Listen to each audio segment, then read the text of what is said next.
Stop selling, do this instead.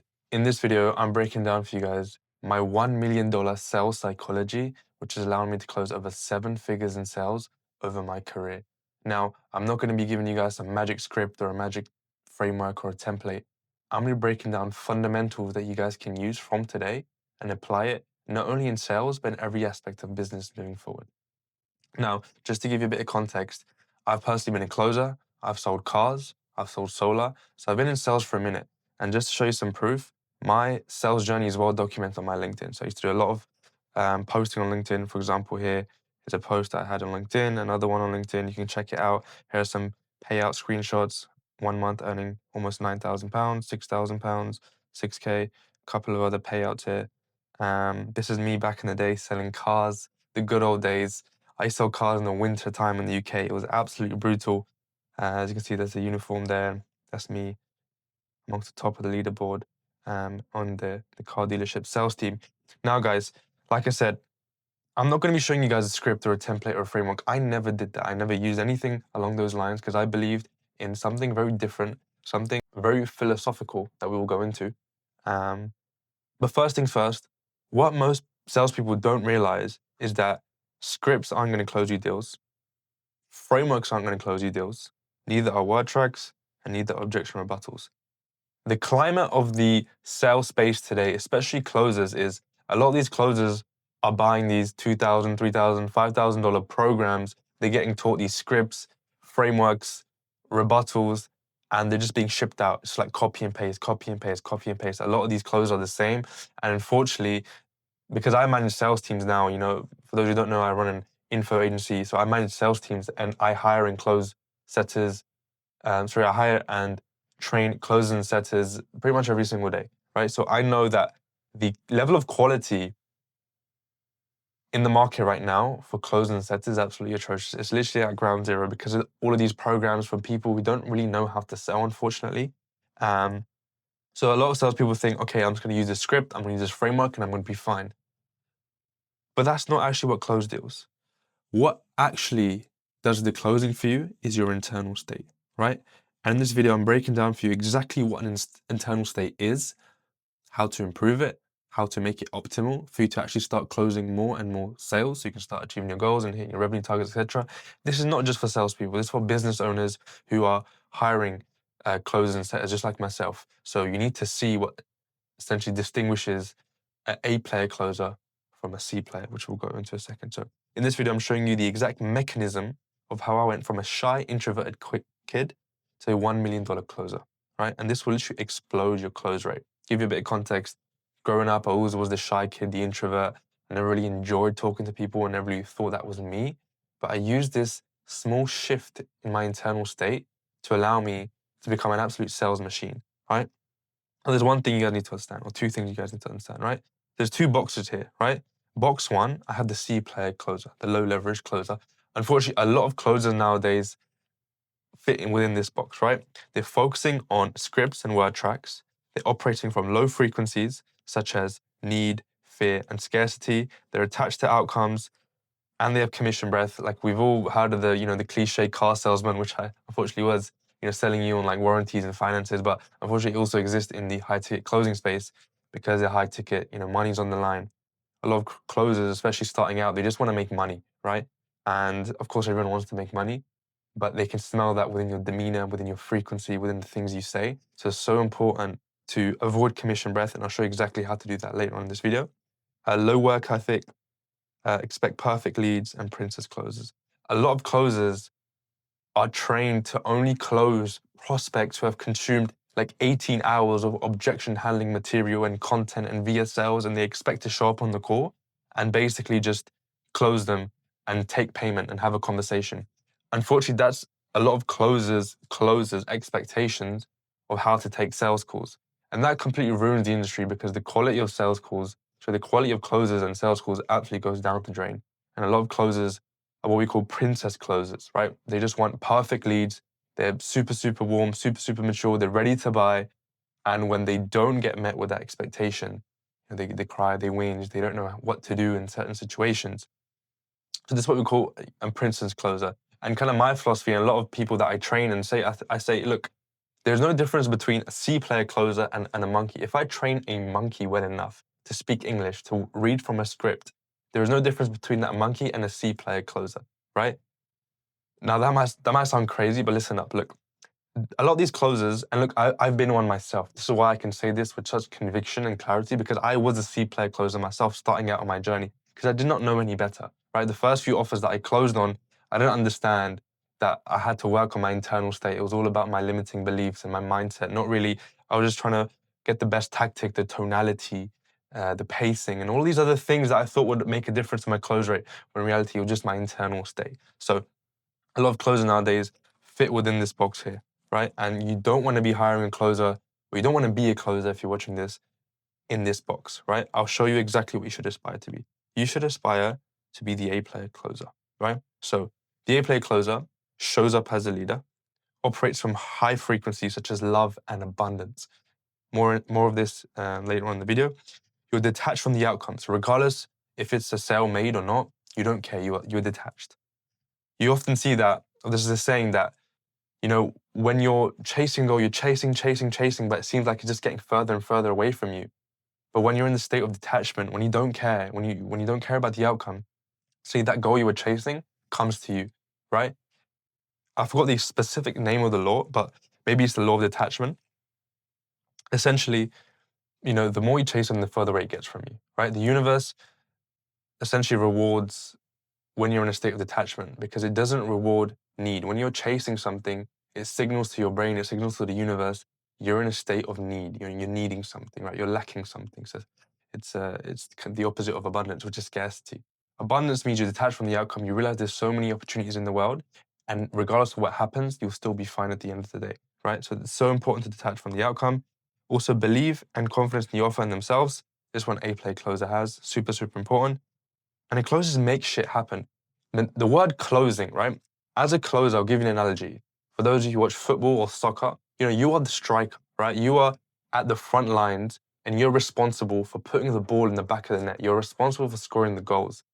A lot of closers do not have the ability to finish, do not have the ability to put the ball in the back of the net. That is essentially a closer's job, is to finish the job, right? Close, like it literally means close the deal, right? Get it done and dusted, signed off. But a lot of closers are like the monkey analogy I was given earlier as well, right? And no disrespect, I'm just saying this in a general sense. So like, if I train a monkey well enough to speak English, he'll be able to follow scripts and word tracks. But a monkey might not have the emotional intelligence or the internal state to actually challenge the prospect, overcome their objections properly, and deal with A personality types to actually put the ball in the back of the net and close the deal, right? So that's super, super important. An A player closer realizes that their job as a closer is to make shit happen, right? It's to get shit done. An A player is accountable and responsible for their actions. Again, the reason why I can say this with so much confidence and clarity is because I've been a C player closer and I've also been an A player closer as well, which I now am. Like an A player is just like a mindset, you show up as your best self, you hold yourself accountable, you're responsible, you have an amazing work ethic. And there's no princess closer here, right? An A player closer, when a call is a no-show, he starts dialing, triple dialing all the other no-shows, dialing the calls, confirming the calls he has later on in the day. There's no time that they waste, right? Unfortunately, all these kids were just seeing not make money rich schemes, get rich quick schemes online, and wanting to get into online sales, but lack the character, lack the grit to even become good at sales, right? I've been through the trenches, right? I've sold cars, I've sold solar, I've been through the grit of sales, then I transitioned into appointment setting and closing, where I've stuck on bad offers and really learning the ropes myself from first principles, from the fundamentals. So I really know and understand this. So a lot of people who aren't built for it, who don't have the work ethic, are coming into closing and unfortunately letting a lot of business owners um, down with their skills. And a lot of business owners don't really know sales, don't really understand what makes a good salesperson. People can have a fancy CV, a fancy Loom video, but you don't see the real true character, right? So this is super important to look out for these things. Um, Now going into how to actually become an A player, right? That's why you guys are watching it so far. So how to become an A player sales rep. You have to master your internal state. Now it's something we've touched on, but I haven't really expanded on it, which I will now, showing you exactly how to level up your internal state so you can close the most amount of deals you ever have in your life, right?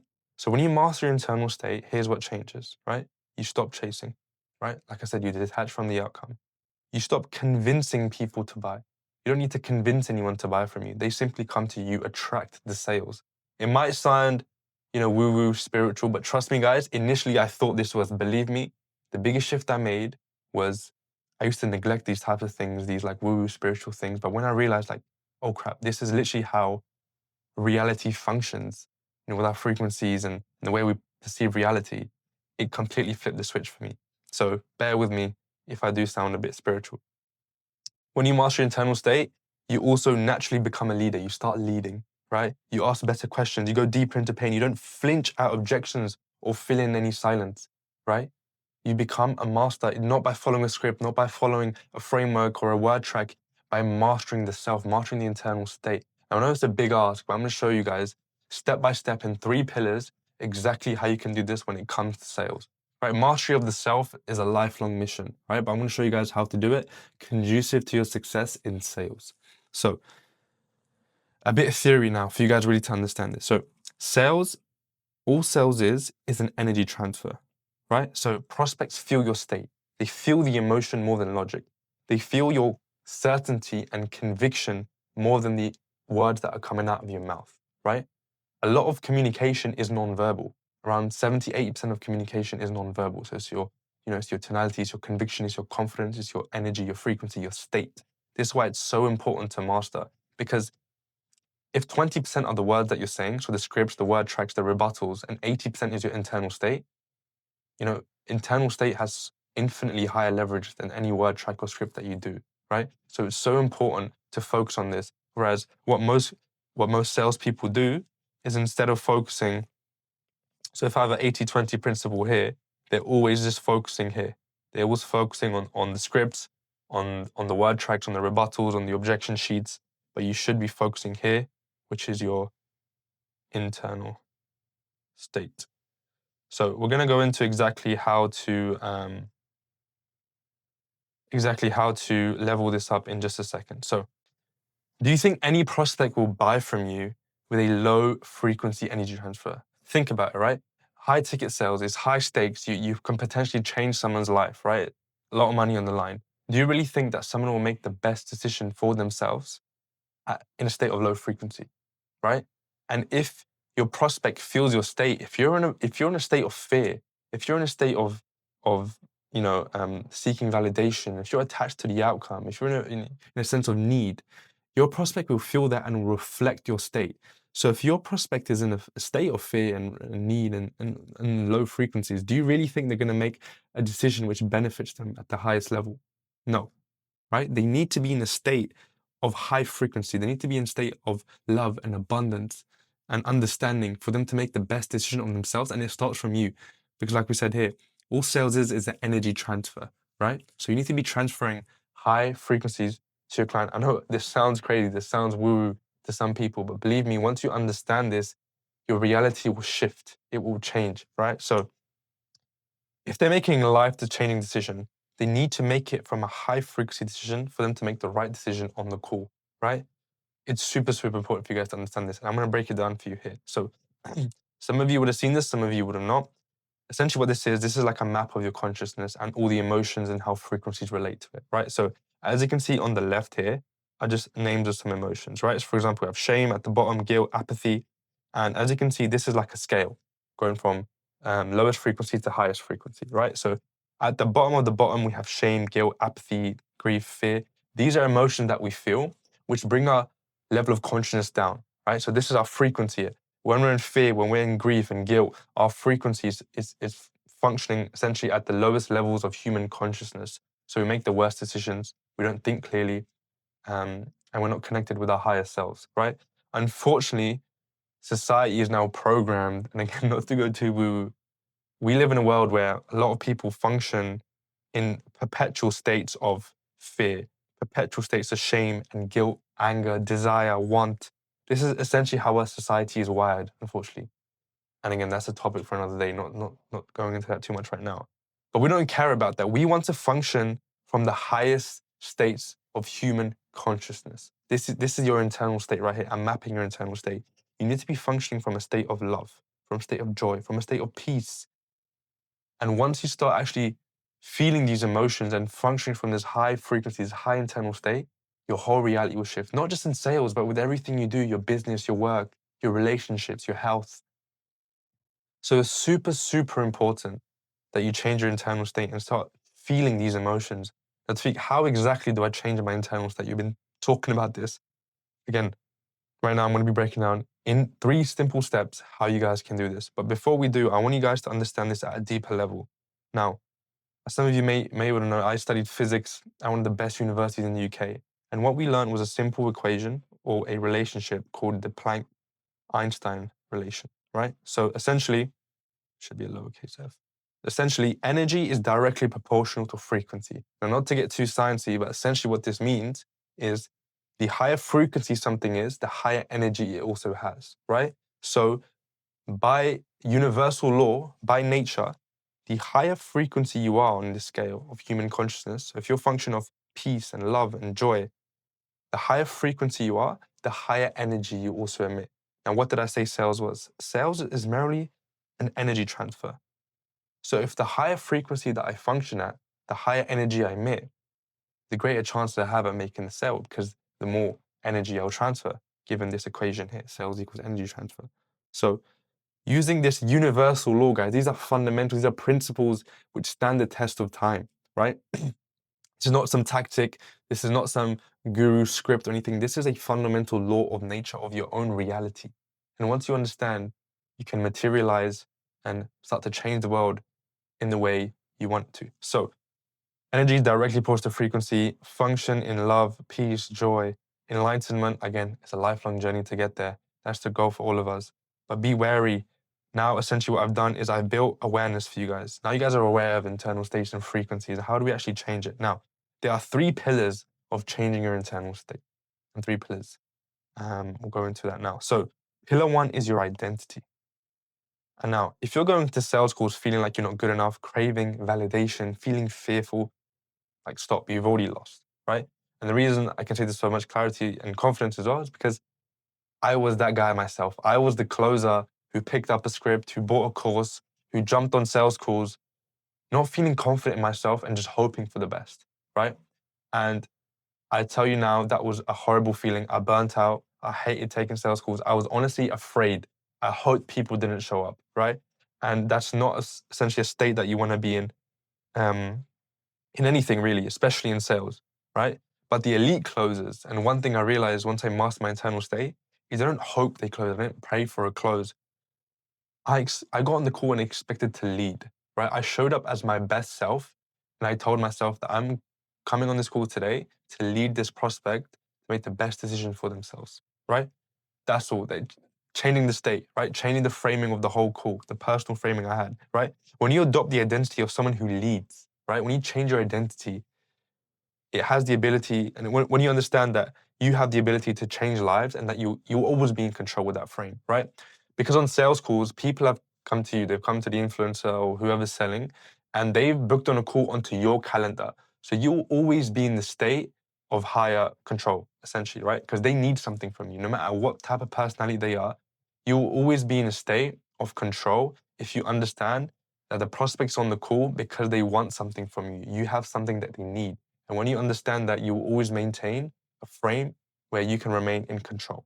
So that's super, super important to understand as well, right? Change your identity from not just a closer who takes sales calls and makes money online. You're a leader, right? Being in sales is a responsibility. People don't take it lightly, right?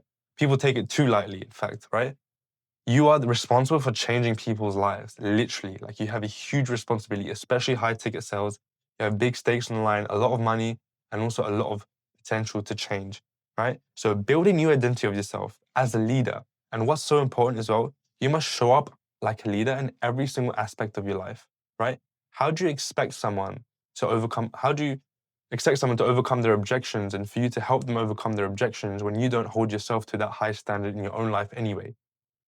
Real confidence comes from the personal wins, the stack of undeniable proof that you build for yourself, like Alex Hormozi says, that you do everything you say you do. You show up on time, you show up as your best self. And when you actually start to embody this identity, when you get on calls, people will crumble at your conviction, at your confidence. You will tolerate no BS.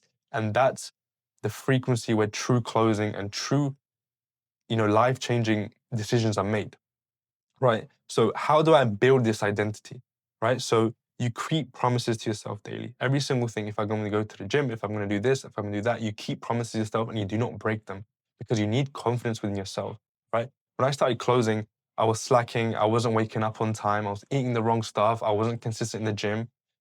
And that was my stack of undeniable proof against me and against my identity. So when I joined sales schools, I was in a state of incongruence, right? Cognitive dissonance. It didn't align.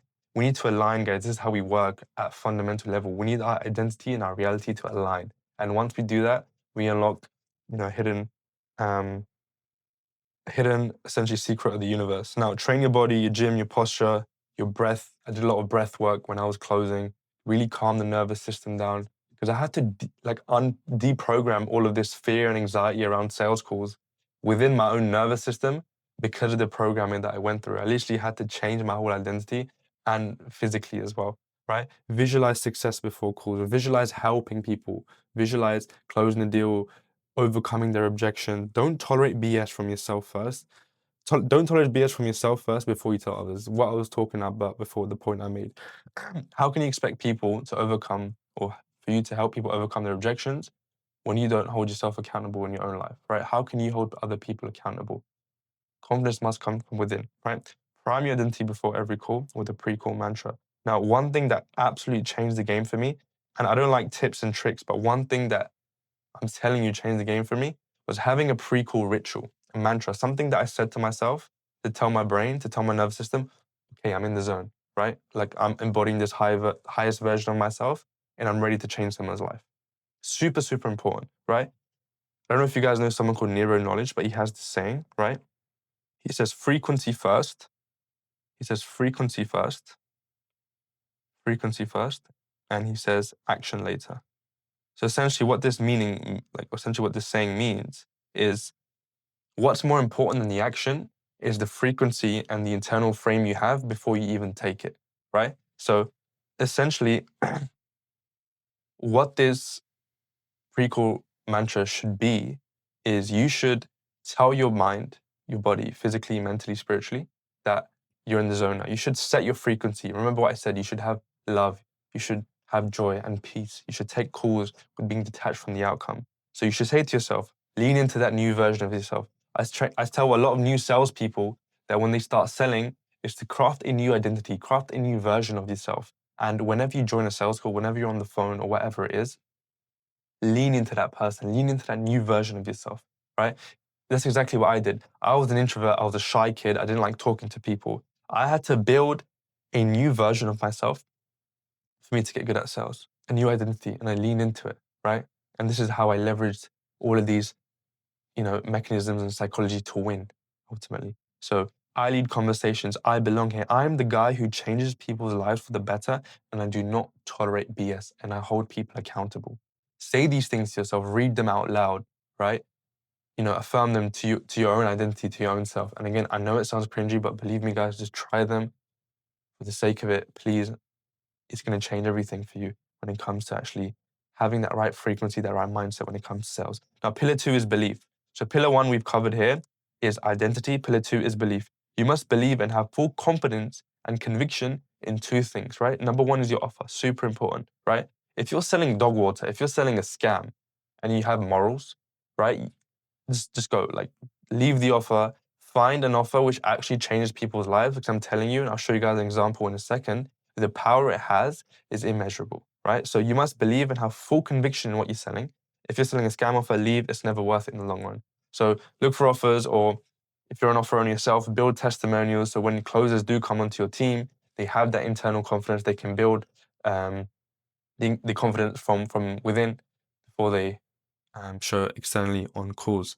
Now, you should also have full confidence in yourself. Like I said, you must internally believe that you are the person who leads and changes these prospects' lives for the better. You must internally believe that, and that must be your baseline identity, right? So you must be seen as a leader, and you must show up in every point of your life, every aspect of your life, like the leader, and live in a state of congruency. Now, pretty simple stuff, right? You must build the identity, then you must believe in the offer and within that new identity. And number 3 is your frequency, like we discussed, right? So you must remain totally detached. And again, look, we get into sales to make money, and I know it's important, we have families to feed, but trust me, instead of being in a state of need, when you're in a state of lacking something, like I said, the law of detachment states that when you actually take a step back and you live life through a perspective of abundance, that stuff will come to you, right? So essentially, remain in a state of total detachment from the outcome, free of any negative frequencies, and show up as your best self. Super, super important, guys, right? You must understand this is the most important pillar. Like I said, frequency first, action later. That saying has changed my life, right? Function from a place of love and genuine care to help the prospect solve the problem, right? When I made the change of instead of chasing money and trying to make a quick deal, I changed my perspective on sales like this. I said, okay, look, I'm a leader now. I have a big responsibility in my hand. This guy has booked onto my calendar because he has a problem, right? He's struggling in his life. Maybe he can't, he's scraping by to feed his family. He can't sleep at night. He has a genuine problem here, and I have a responsibility now to help him in the best way I can. So if someone's on the call with me and he says he can't afford to feed his family, he's going to sleep late at night stressed, and then at the end of the call he says he needs to think about it, best believe I'm not going to let that guy go until he makes a decision that benefits his life. If I believe in the offer, if I believe in the mechanism that we have can actually change his life, there's no way I'm going to let him go. And that's a new level of confidence and leadership that no objection track, that no rebuttal could ever give to you, right? So function from a place of love and genuine care, guys. Super, super important. Love triumphs all, like love over fear, you know? Frequency first, action after. Pre-frame the frequency and the state you are showing up with a call with a pre-call mantra/ritual as discussed before. Like I said, this little change right here will change everything for you. Everyone has a different pre-call mantra. Mine was I'd read like a script, like a mini affirmation, and I'd do some breath work, get myself in the zone. Some people I know have like essential oils that they sniff, just signaling to their brain. You just need a cue essentially, whether it's physical, spiritual, whether it's a song or whatever it is. Find what works for you and get in the state of the highest version of yourself, the leader, and really program this into your brain. This will improve your close rate more than anything else. Now, I want to tell you guys a story. You're probably wondering, like, who is this random guy here? This right here is someone called Hussein, right? And the reason why I want to give this example, and it might seem super random, but this is actually someone I closed a year ago on a property coaching offer. So essentially, this offer would help people start Airbnb businesses. And this guy Hussein right here, he made £30,000 last month, right? £30,000 from his property business last month. When he was on the call with me, he worked a recruiting job, 9 a.m. to 9 p.m., Monday to Friday in London. That was his reality, right? And when I was on the call with him, and when we went through, the whole shebang, the pitch and everything, he told me at the end that he wanted to think about it. He wanted to think about it. He gave me an objection, right? He wasn't ready to make a change or whatever reason, but I challenged him on that. Right? I held him accountable to what he told me, that he didn't like the reality that he was living, that he wanted more, and he wanted to live a better life. If I never held him accountable, if I never challenged his negative beliefs, his fear, his doubt, I would have completely destroyed and burnt that bridge for him to live a reality where he makes £30,000 a month. But because I knew of the responsibility I had, that I had the potential to change this guy's life, the way I spoke, the way I conducted that call was from a completely different level of confidence and conviction within myself that now allowed him to join the program, overcome his objections. I held him accountable, and now he makes £30,000. Just deep it, guys. Like, imagine I didn't challenge him. Imagine there was a C player closer, he didn't challenge the objection, right? This guy would have still been in that dead end 9 to 9 job making £3,000 a month. He 10x'd his income. Or technically, I don't want to take the credibility. Obviously, he put in the work, he put in the graft to see such results. But the opportunity, I basically handed that opportunity to him on a plate, right? By holding him accountable. So by no means am I taking credit for him. And Hussein, if you're watching this, you're an amazing guy, you're crushing it. No way am I taking credit, but I'm just showing you the responsibility that we have of changing people's lives. So quick recap, guys. The biggest needle mover for you to start closing more deals is no script, it's your internal state. There are 3 pillars to the internal state. It's your identity, your belief, your frequency. action the steps I said before, and not only will you change your life with more money, you'll change the lives of others and have a positive impact on the world, right? I have a very wholesome and, I guess, spiritual, whatever you want to call it, perspective on sales, but it works because it's internal. Like I said, sales is simply nothing more than an energy transfer. Also a transfer of value physically, but also an energy transfer um, on that spiritual plane. So super, super important, guys, to lock in your identity, lock in your belief, and really focus on frequency, lock in the frequency first and take the action after. You know, you have infinitely higher leverage doing it that way. So guys, I know this was a bit of a long video, but hopefully you guys understood now how to start selling from improving the internal state so you guys can start seeing the results like I have and even better. So guys, I really hope that you enjoyed this video where I broke down my $1 million sales framework. If you guys had any questions, drop them in the comments below. I'm also going to link my Instagram in the description. Click on it, follow me. If you have any questions, DM me on there, and I'll see you guys next week. Ciao.